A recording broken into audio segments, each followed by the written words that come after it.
Guys, hello and welcome to the THQ podcast.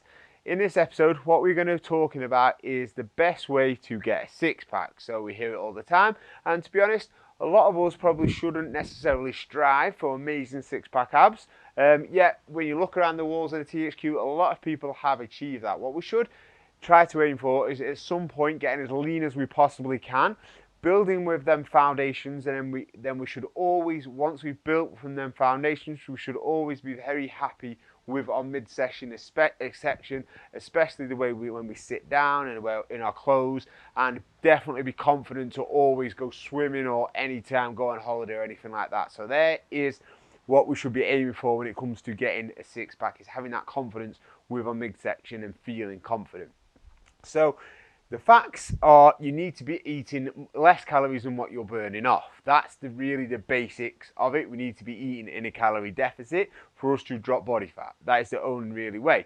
Now, there's many different ways of getting into a deficit, of maintaining a deficit, of bringing our calories up. There's so many different ways. So I'm going to explain a few facts of how we're going to do that now. So how we do that. This is all based around how we help people to get six packs. So we use weight training to get people in shape because it predominantly uses more nutrients as energy. So when we can get people to eat quality food, we can change so many different variables. As we bring their calories down, we can then get them into a lean point and we can get them stronger over a period of time. And because weight training uses nutrients for energy, we can get people to eat more food and feel more full and feel stronger. And once they become stronger people, they generally move more daily so that they can burn more calories daily. So we're actually burning more calories, so they're going to be dropping more body fat.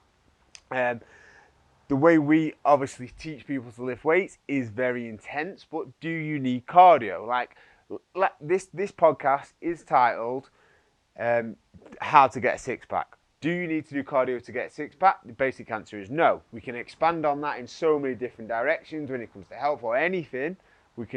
I'm just talking about for you to get lean, which is going to improve your health massively. Do you actually need to physically do cardio? No. It comes to how much we're actually consuming, and then to actually have a decent midsection and the look decent, it needs to be weight training. We need to prioritize weight training, and because that's going to be massive. So we need to look at, though, moving more daily. Is moving more daily cardio? No, it's not cardio. It's moving more. It's like literally prioritizing, making sure that, do we have to drive to the shop? Can we walk? Parking a little bit further away from the shopping centre. Doing these little things, moving more daily, becoming a more active person is going to shove us into a deficit more, and it's going to help us drop body fat more, and it's going to help us reveal our midsection a lot more. So you could use cardio as a tool for certain ways to get people super lean, but for the majority of us doing that, unless we do, if you've got a lot of body fat to lose, I would prioritize moving more and prioritize getting stronger. That's got to be the two main things that we use that work 95 to 99% of the time to get people in the best shape. So this is why we believe that weight training is always going to be more superior to getting people in shape, because it prioritizes using nutrients as energy, and it helps us become stronger people. But you can do a little bit of cardio if you wanted to. The odd session could be good, could be beneficial, but cardio is something that you're going to adapt to very quickly. So if the only thing you're doing is cardio, if you're doing an hour's worth of just cardio, the calories that you're going to burn in that session each and every time are going to get less and less and less, because your body is going to get used to it and it's going to adapt to it. So for the average person, that's why we don't suggest that you need to prioritize it in any way. So losing weight, should you lose weight? Yes, you should be losing weight, right? Especially for females, this might take a little bit more time for it to happen, right? You might actually be adapting very good habits that we want you to, like eating more protein, drinking more water, pushing more on your weight training sessions, and you might find a couple of weeks, maybe 3 or 4 weeks, that the weight doesn't move. But over a long period of time, 6 to 12 months, your weight should be going down eventually. So yes, it is true that BMI, like, you can be overweight, but still be like quite a low body fat percentage, so you can say BMI is a lot of rubbish. So for me personally, I've been weight training for 10 years, right? So with my height, my BMI says that I should be 12 stone.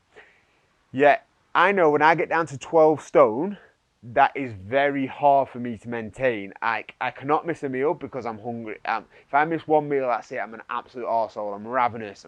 I'm really hungry. And to be honest, when I was hitting 12 stone and the calories, trying to maintain that, I'd do a hard weight training session and I'd lose even more weight and I'd have less energy. So for me, BMI doesn't work. However, pretty much I shouldn't be obese ever on the scale. Like, I'm not a professional bodybuilder, but I've got 10 years of weight training experience, so my body weight is probably around about 12.8, and that says I'm overweight for what I am now. For me, it's because I've had 10 years building muscle. That's probably why. So if you feel like you weigh too much but you've got no weight training experience and BMI says you're overweight, you possibly could be overweight. But the more weight training experience that you actually get, the more muscle you actually get to back the theory up that it is actually muscle, then you may be a little bit overweight on the scale. But it's going to be, again, it becomes how much you actually weight training experience you've got. If BMI is going to be a load of rubbish. So yes, you should be losing weight. Now, do you need to train abs? Now, you do need to hit abs. You do need to hit them. But would I prioritise doing a full session on abs? Probably not.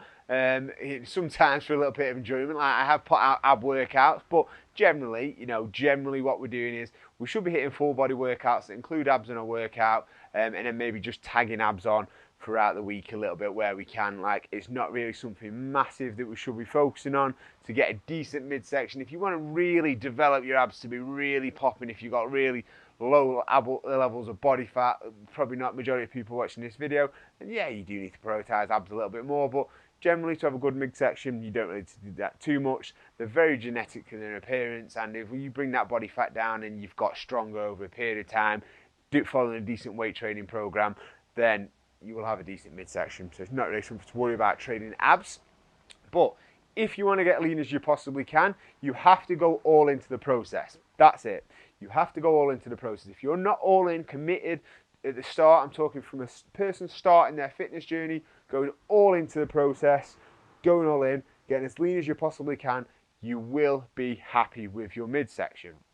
Now, your whole mindset might be different. Like, once you've gone all in and you've aimed to get as lean as you possibly can, you don't have to have, like, I think that people should get very lean around about 10% body fat, not like stupidly lean, but I think they should experience what all this feels like, feeling really as lean as they possibly can.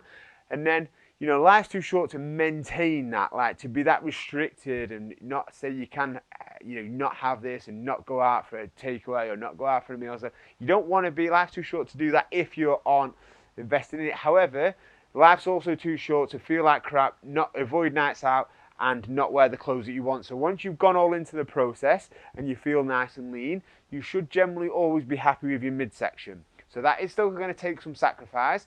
It's not like you shouldn't get to the weekend and have takeaway after meal after meal after drink after drink and do everything. Pick one or the other. If you're going to have a few drinks, try and be a little bit good with your food. If you're going to have a meal, have a few drinks, but not too much, and just don't binge and try and get that flexibility. But you should, once you've gone all in to achieve a six-pack, then you should be always happy, pretty happy with your midsection, unless you're yo-yoing. If you're not, if like 1 year, if half the year you have a six-pack, the half year you wouldn't even take your top in front of anybody, that's yo-yoing, right? I didn't think it was for many years, but it is. Like, for many years, half the year, I would wear vests all year round, really, anywhere. The other half of the year, I wouldn't wear anything but hoodie because there was no way that people would see what shape I was in. That is called yo-yoing. Like, unconsciously, I was yo-yoing. I was justifying it the way I was. So if you need to be constantly, always, generally happy, so having that discipline. But for us to stay super lean and have your abs all the time, you don't need that. You need to have a little bit more energy. You need to build a little bit more muscle. We need to perform better. We need to, make sure that we feel better and performing better for our health and our performance, and just for generally to build our body shape and continue to getting better. So we don't always have to have our abs out all the time. Now, like I've said at the start, you need to go all into the process, right? You need to go all into the process. That means every single day you need to make daily progression. But once we go all into the process and we get you a good midsection and you start to feel good, we start to bring your calories back up. This is when you can look at your calories over the full 7 days. Like, there's no room to look at your calories over the full 7 days when you're trying to make progression. Every single day counts. But once we get you to where you need to be, then we look at your calories over the full 7 days, and this is how we manage fat loss. So for me, I need to eat about 3,000 calories a day. Could probably eat a little bit more, probably do sometimes about 3,300.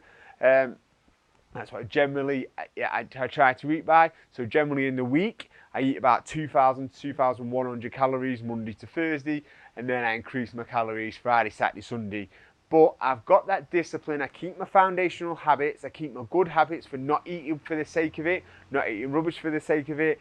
If I'm drinking a lot, I tend to try and not eat as much rubbish. If I'm going out for a meal, I tend to drink a little bit less. Or if I am going out for a meal, I am drinking, I'm aware of that the next day, and I pretty much won't eat for the whole of the day.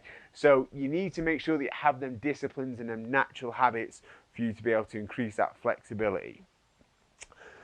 So at the end of the day, you're not always going to have your abs showing, or your midsection always not going to be the best that you can. But if you've got your daily habits and you're there anyway, and you're lean and healthy and you feel good, then it pretty much shouldn't matter. And your appearance of getting the best result all the time, like say i.e. for a photo shoot, you don't have to look like that all the time. You can just make sure that as long as you feel physically good, that should all that matters. And that is my version of what a six-pack should be, and the sort of the goal that the majority of people should have to achieve the best body transformation and the best sustainable body transformation there is.